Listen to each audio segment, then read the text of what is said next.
উপজেলা নির্বাচন এখন উপজেলায় পরিণত হয়েছে। আব্দুস সালাম। উপজেলা নির্বাচন এখন উপজেলায় পরিণত হয়েছে বলে মন্তব্য করেছেন বিএনপি চেয়ারপারসনের উপদেষ্টা ও ঢাকা মহানগরের দক্ষিণ আহ্বায়ক আব্দুস সালাম।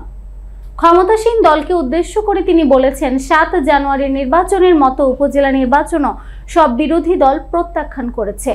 সোমবার দুপুরে রাজধানীর ফকিরাপুল পানির ট্যাঙ্ক রোডের সামনে তীব্র দাবদাহে জনসাধারণের মাঝে বোতলজাত পানি ও খাবার স্যালাইন বিতরণকালে তিনি এসব কথা বলেন। আব্দুস সালাম বলেন, জাতীয় নির্বাচন নিয়ে সরকার প্রহসন করছে। জাতীয় নির্বাচনে দলীয় প্রার্থীদের উপযুক্ত করেও ভোটার উপস্থিত করতে না পেরে এবার উপজেলা নির্বাচনে দলীয় প্রতীক উঠিয়ে দিয়েছে। উপজেলায় মাঠে বেশি প্রার্থী দিয়ে ভোটার আনার পরিকল্পনা করছে সরকার, কিন্তু এ ফর্মুলা কাজে আসছে না।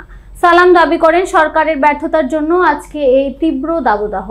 অপ্রয়োজনীয় বৃক্ষ নিধন করছে, তাপ বিদ্যুতের নামে কয়লা পুড়ছে, পার্শ্ববর্তী রাষ্ট্রকে খুশি করার জন্য শিল্প কারখানার নামে পরিবেশ ধ্বংস করছে।